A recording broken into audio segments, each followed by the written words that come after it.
Endi tövende Hüseyin Karacım həcnin əməli əhvali doğrusunda toxtulup ötüdü. Allah razı olsun İsa Karacım kamdan. Tövende həcninki muyumluqı, onun pərzliki Müslüman bolup mu Uygur Müslümanlarınınki şu kadar müşküllikte bolsun o hac ibadetini tarihten bir 40 kilovatkallıqını sözlep ötdi. Əfsus yakından beri Uygurlar işide, Uygur Müslümanlar işide hacden tosadığan, onu çekleydiğen ve bunu sel qaraydiğen, bu ibadetini terk etdiğen amillar meydana çıkıp geliyordu. Bu doğrusu biz programımızın ayıqda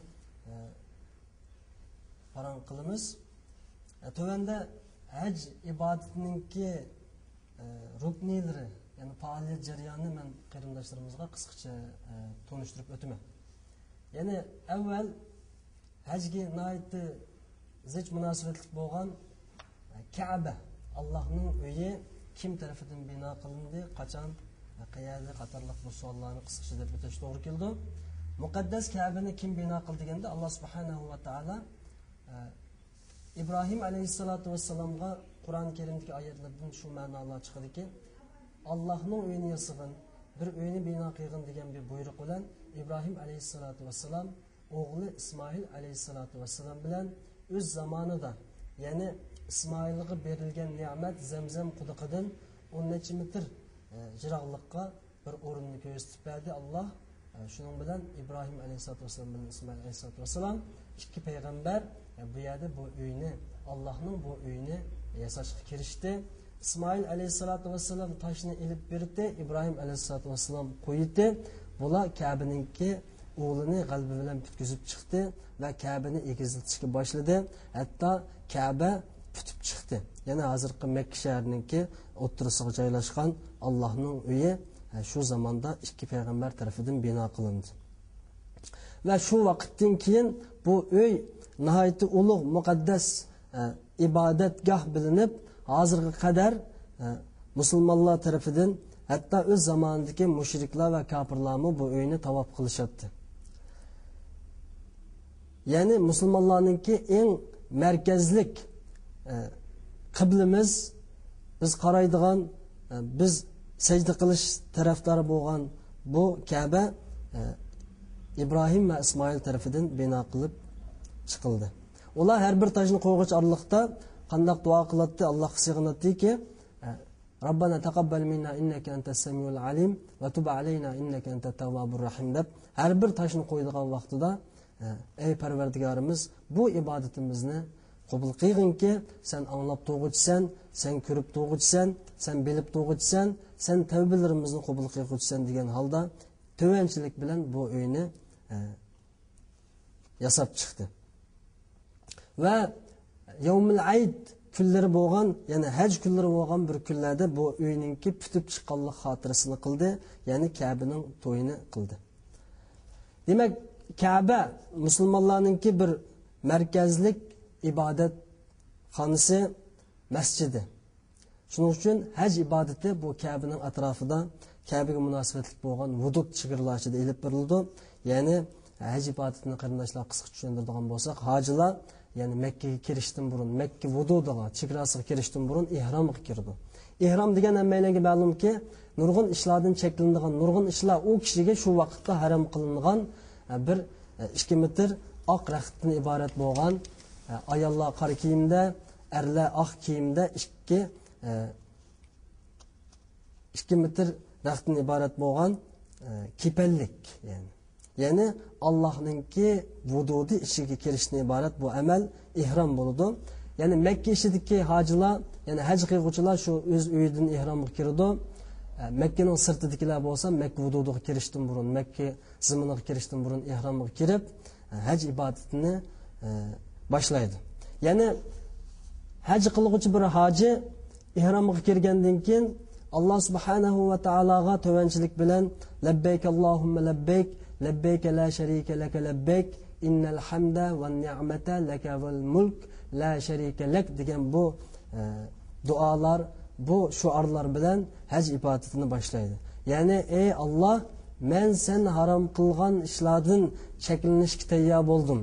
Sen buyurgan bu büyük hac ibadatini qilishga men tayyor bo'ldim. Sening rizoligingni izlash uchun, sana yarash uchun, sening jannatingga, mag'firatingga erishish uchun men hozir tayyor bo'ldim. Men sen uchun her zaman tayyorlik holatida ey Alloh deb hac ibadatini boshlaydi. Payg'ambar alayhisolatu vassalam hac to'g'risida, ya'ni bu amalni biz oddiy o'ylab qolmaylikki, bir hadisi bor. Cihatning afzali to'g'ri ravishda qilingan hac dedi. Ya'ni hac cihat ibadatiga o'xshatilgan. Chunki hajning o'zini bir mushkul ibodat bo'lib, hac jarayonida hojilar nurg'un mushaqqatlarni chekish orqali o'zining gunohlaridan butunlay mag'firat savobiga erishadi inshaalloh. Demak, Zulhajning 8-kunisi hojilar ihromga kirib, kepalliklarini kiyishib, Allohga tayyor bo'lgan holatda Minoga qarab yo'l oladi.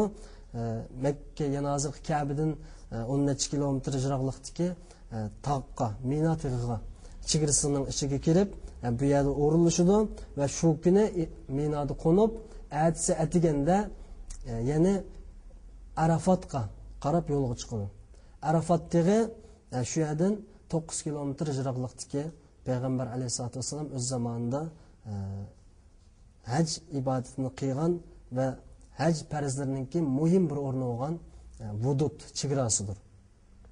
Yana hojilar yana shu labbayk Allohumma labbayk, labbayk la sharika lak labbayk degan bu Allohga hozir bo'ldim ey Alloh, men sen uchun har shayga tayyor degan bu so'zlarni aytgan holatda nihoyat ruhli kayfiyatda Arafatga qarab yo'lga chiqdi. Ya'ni kun tiklanishdan burun peshin namoziga qadar cho'qim Arafatga berib bo'lishi bu nihoyat muhim. Arafatga borgandan keyin Arafatninki vududi chegarasi ichiga o'rinlashib kirib, necha million hoji, 4-5 million hoji shu bir kichik bir zaminning ichiga kirib, shu yerda Allohga ibodatini boshlaydi kun patqanga qadar. Ya'ni shu kuni kun patqanga qadar ibodat qiladi. Chunki Arafat maydoni va Arafatdagi ibodat nihoyat muhim bo'lib, shu hojininki gunohlarining mag'firat bo'lishiga eng ta'sir ko'rsatadigan ibodat dal Arafatdagi ibodat bo'ladi. Chunki Payg'ambar alayhisolatu vasallamning hadislarida Alloh subhanahu va taolo butun farishtalarni, malaikalarni, qo'shinlarni yig'ib faxrlanadigan vaqt dal Arafat kunisi. Ya'ni butun Arafat maydonidagi hojilarni ko'rsatib turib, ey farishtalarim, malaikalarim, mening qo'shinlarim, ko'rdinglarmi, sizlar o'z zamonida odamni yaratsang, andoq bo'ldi, mandoq bo'ldi degan husumatlarni qilishgantinglar. Bugun qaranglar, mening necha millionlagan kishilar nihoyat yiroq joylardan, yiroq makonlardan ot uloqliq piyoda va zo'r mushaqqatlar bilan kelib, menga yig'layotganligini ko'rdinglarmi? Menga tilinayotganligini ko'rdinglarmi?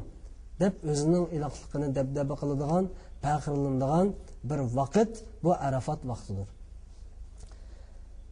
Shu kuni hojilar Minodan Arafatga borgandan keyin Arafatda peshin bilan asrni jami qasr qilib birlikda o'qiydi. Undan keyin namoz shomgacha bu yerda turamiz. Namoz shomdan keyin namoz shomni o'qimay biz Muzdalifaga qarab yo'lga chiqamiz. Muzdalifa Arafatdan 5 kilometr yiroqlikdagi bir ikki tog'ning o'ttirisi, bu bir chegara o'rin, ya'ni hudud. Buning ichiga shu hojilar kirib, shu yerda bir kecha qo'namiz. U yerda qo'ngandan keyin atisi atiganda yana hojilar o'rinlaridan turish bomdod namozini o'qigandan keyin mayli shu tarafdan tashlan ilib olsin, mayli Minoga berib olsin.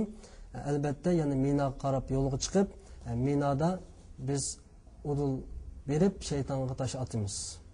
Ya'ni Jamratul Kubra cho'ng shaytonga 7 tal toshni ilib, 7 tal toshni atgandan keyin o'z Minoda qurilgan bargohlarga, chidirlarga kirib o'rinlashimiz va bu yerda chechimizni oldiramiz. Ya'ni hojilarningki chach oldirishi, ayollarning chachlarini kesishi bu yerda yerim ihromdan chiqadi.